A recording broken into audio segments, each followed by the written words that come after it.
À toi, mon frère, ma sœur, qui entame l'écoute de ce texte, sois prêt à déposer toutes les croyances, toutes tes limitations, toutes tes prisons. Sois dans l'ouverture et accueille le ressenti de ton âme. Tu peux écouter ce soin plusieurs fois, plusieurs jours durant, plusieurs mois. Laisse-toi guider. Ce texte est encodé de fréquences de lumière et de guérison galactique. Je l'ai reçu il y a 2 ans déjà. Aujourd'hui, je te le repropose avec les nouvelles fréquences.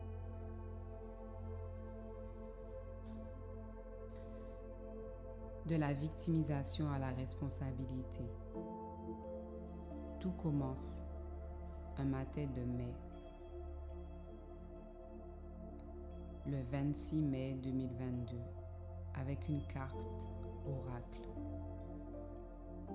Le message de la carte: je suis un être responsable. Tout ce qui se passe dans ma vie a été accepté et choisi par mon âme. Je m'en vais dans le jardin où je crée un nouvel espace entre ciel et terre. Ces moments de connexion à la terre sont des espaces de temps de profonde tranquillité et de méditation. C'est souvent lors de ces moments qu'arrivent les messages. Demain, c'est le 27 mai pour nous, jour de commémoration officielle de l'abolition de l'esclavage. Un épisode sombre de notre histoire, mais ô combien glorieux, tu ne sais à quel point. Je m'en souviens il y a quelques années, lors de mes retrouvailles avec le continent Source. J'ai eu l'immense chance d'avoir pour mentor un grand initié du Mali. Et je lui ai posé un jour la question: comment cela avait-il été possible? Avec toutes les capacités que nous avions, médiumnité, géomancie, clairaudience, voyance, oracle et chori. Toutes ces capacités qui nous permettent de prédire l'avenir. Comment nos ancêtres ne l'avaient-ils pas vu venir? Éclair de conscience. Ce que nous avons vécu fait partie du grand plan divin.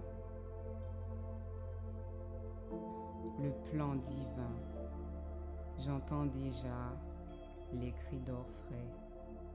Et oui, ouvrons les perspectives, les points de vue, prenons de la hauteur.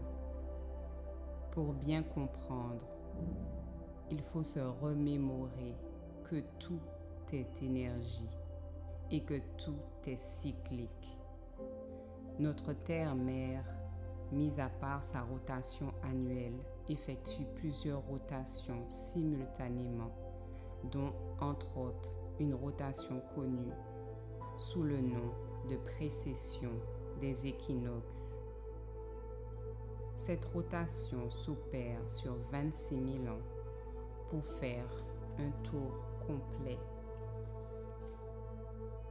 Selon les ancêtres, nos niveaux de conscience, notre degré de compréhension des réalités, des informations reçues, nos perceptions varient en fonction de ce cycle ou grande saison cosmique où nous traversons des phases d'endormissement, d'inhibition, voire d'involution et des phases de réveil, d'évolution et de transmutation. Ainsi, notre connexion au flux d'informations cosmiques s'accorde avec le rythme des saisons de ce grand cycle.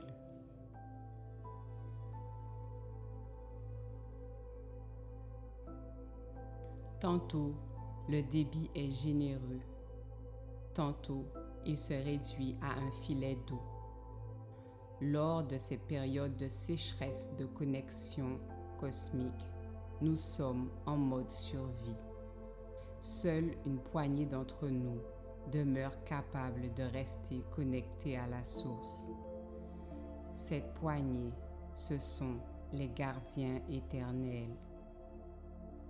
Aujourd'hui, beaucoup d'entre nous ont conscience que nous sommes dans une période de grand réveil et que nous entrons dans une autre phase de l'histoire de la planète, de l'humanité, mais aussi de la galaxie tout entière par la loi cosmique de l'interdépendance. Après de multiples resets, dont 2 connus, disparition de l'Atlantide, de la Lémurie, il y en a eu d'autres. Il est apparu que l'humanité avait du mal à apprendre certaines leçons et que nous faire repartir de zéro était stérile, puisque nous reproduisions les mêmes erreurs.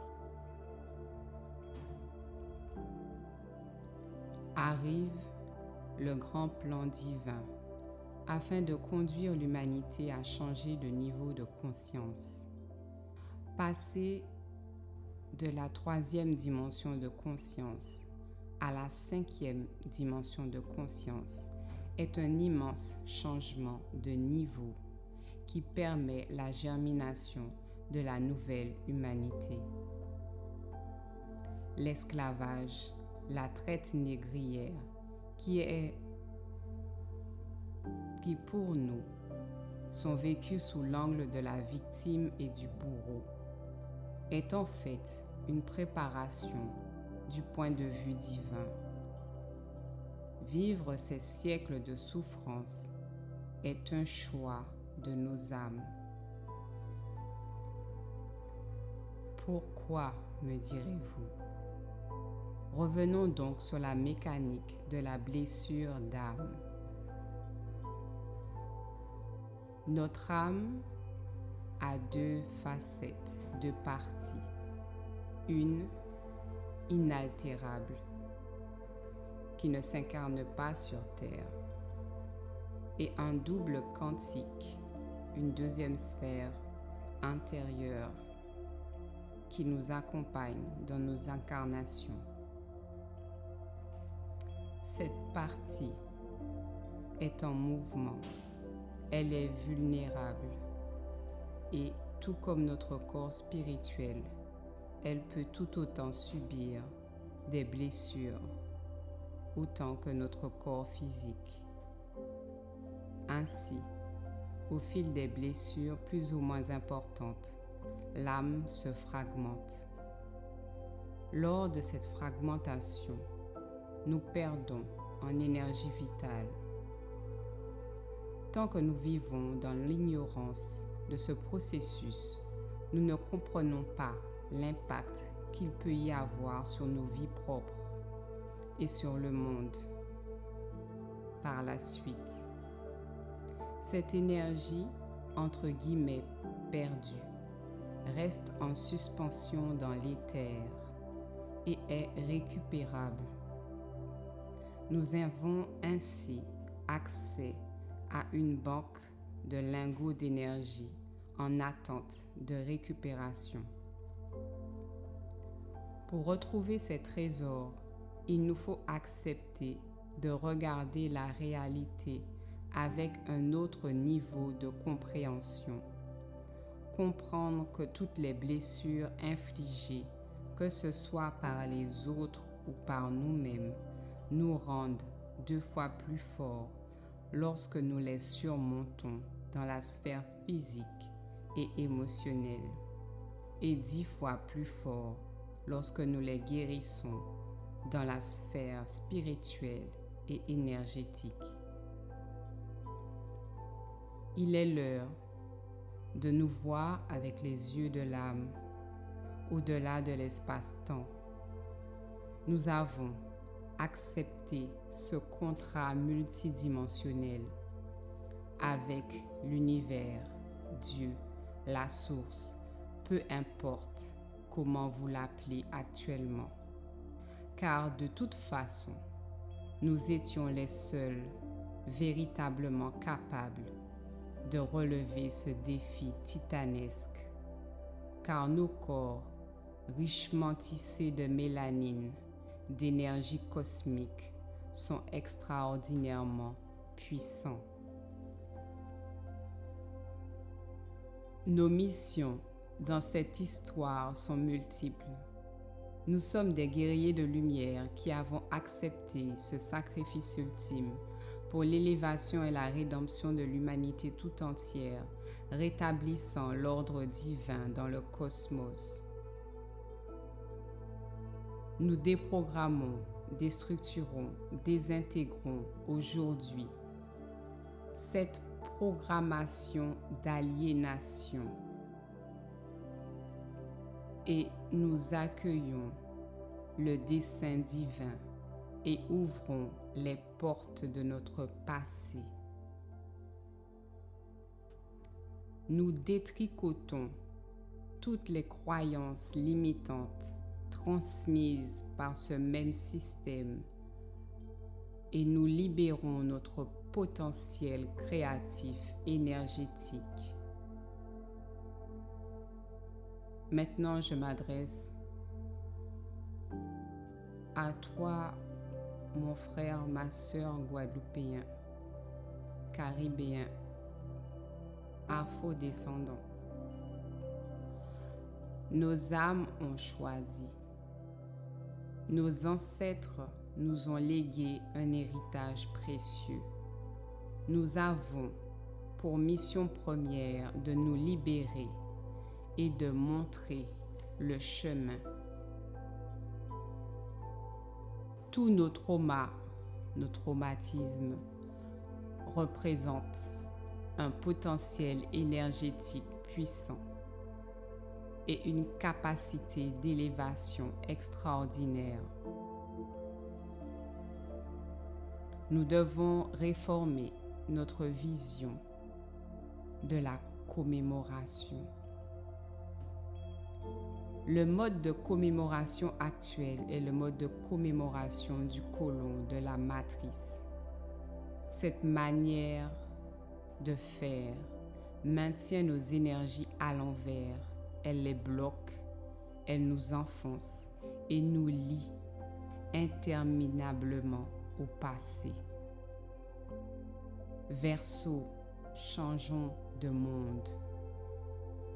Dans ce monde en transmutation, nous avons besoin de tout notre potentiel créatif.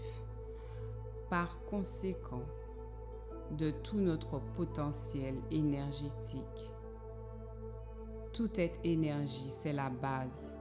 Tout se crée d'abord dans l'énergie, les plans subtils et se matérialise ensuite dans le plan physique.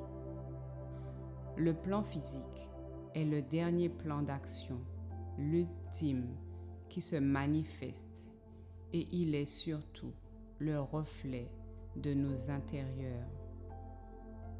Ainsi je reprends. Tu l'auras compris, bien-aimé auditeur. Tu es l'être le plus riche de cette époque. Caribéen, ton énergie est incommensurable, illimitée. Lors de la traite, nous avons été prisonniers physiquement. Nous avons pu donc développer plus que tout autre peuple une capacité particulière à vivre, à accéder à notre monde intérieur. Nos corps étaient prisonniers, mais c'est alors que commence la grande drive des esprits, Merkaba. Nos esprits, eux, demeuraient libres. Tout ce brassage, ce déplacement de population brusque et rapide a donné lieu, lors de la fin de ce 5e grand cycle de l'humanité, à une réunion. Au cours des derniers millénaires précédents, l'ensemble de la connaissance est éparpillé aux 4 coins du globe afin qu'elle ne tombe pas entre de mauvaises mains. Toutes ces richesses, ces connaissances sont inscrites dans nos gènes, dans nos cellules, nos mémoires, encodées dans notre ADN. Il fallait réunir toutes les pièces du puzzle. Derrière cette entreprise de destruction se cachait à l'autre extrême une reconstitution.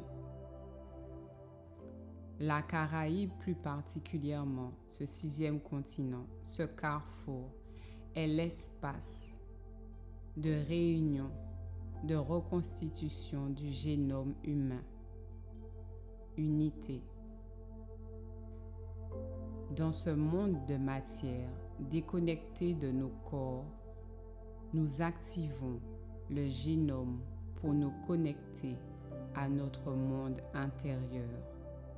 Le monde intérieur est le seul procurant l'accès, pouvant créer des ponts entre les mondes visibles et invisibles. Les clés sont en nous. Les autres peuples n'ont pas pu développer cette capacité de manière aussi aboutie. Dans la 2e phase, post-abolition, nos corps perdent leurs entraves, leurs chaînes. Mais ce sont les énergies, les liens karmiques, les liens énergétiques, conscients et inconscients, l'esclavage mental et spirituel, le formatage de l'esprit demeure. Une nouvelle forme qui se développe dans la matrice, subrepticement. Les chaînes sont aussi chimiques, nanotechnologiques, culturelles, religieuses. Pose-toi et ressens. Vois au-delà des yeux le meilleur, l'hommage le plus vibrant que nous puissions rendre à nos ancêtres n'est pas de nous éterniser en commisération, mais d'aller chercher ces charges énergétiques qu'ils nous ont léguées pour retrouver notre entièreté, notre êtreté, notre profonde authenticité, notre souveraineté intérieure et extérieure, terrestre et galactique. D'autre part, pour gravir les marches du nouveau monde, pour ascensionner, nous avons besoin d'énergie. Afin d'achever sa mutation énergétique, la Terre a besoin d'un starter. Toutes ces douleurs libérées en un court espace-temps ont pour effet d'élever notre champ vibratoire. Plus on déleste une montgolfière, plus elle monte. Il en va de pair avec notre élévation personnelle et collective. La Guadeloupe, l'île reine, n'est pas un simple papillon destiné à ravir et à satisfaire les yeux des touristes en mal d'exotisme. Notre archipel, ancien territoire atlante, est un vortex énergétique puissant où s'harmonisent terre et ciel, le principe masculin et le principe féminin, un lieu d'équilibre, de vortex de transformation et de transmutation. Nous sommes positionnés sur la grille énergétique de la terre-mère sur le méridien de la transformation. Chenille, cocon, papillon, guérison. Nous nous devons d'assumer et de remplir notre rôle, tenir notre rang. Nous devons nous mettre à l'œuvre d'urgence, de manière massive. Nous devons transmuter toutes ces énergies bloquées dans la douleur en chemin de lumière. Nous devons plonger dans nos lignées, nos mondes intérieurs, dans nos corps physiques, émotionnels, mentaux, éthériques et y faire jaillir les geysers d'énergie qui sommeillent en nous. Nous devons envoyer un message au monde à travers ce méridien, un message d'amour et de pardon. Nous devons nous souvenir et devenir ce pourquoi nous nous sommes préparés depuis plusieurs siècles. Nous devons honorer ce contrat, notre contrat, accomplir notre divine mission. Nos corps ont unifié les secrets et les forces. Libérons nos mémoires pour accéder à notre nouvelle réalité. Débloquons les vannes d'un monde d'abondance et de paix. Quel que soit le chemin que vous choisissez, il est le bon pour vous. Du développement personnel s'en suivra le développement spirituel. Les deux sont nécessaires. Il vous faut vos deux jambes pour gagner la finale de cette course avec magnificence. Au nom de la source, par Isis, Sekhmet, Hathor et Bastet, par les impératrices Yin, Kuan Yin, Tara, par toutes les puissances du divin féminin galactique, soyez bénis, soyez lavés. Je vous aime.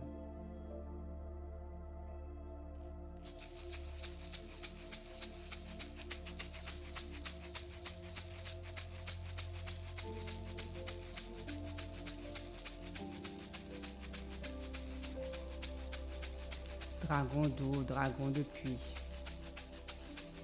dragon des océans, des lacs, des rivières, des sources.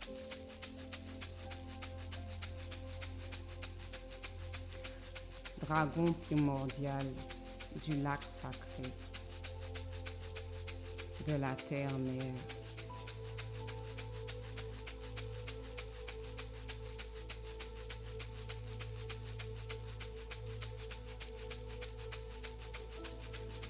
Dragon d'Asie, dragon de pluie.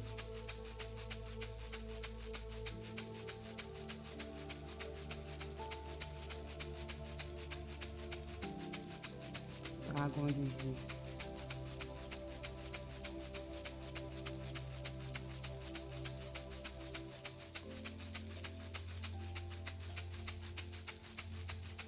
Merci de nous assister.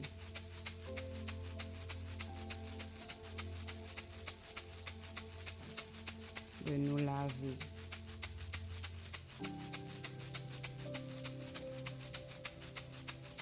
De nous accompagner dans l'élévation, la transmutation, la guérison. Isakana sinyaka talak sepakana sana mashashana manata sinyaka.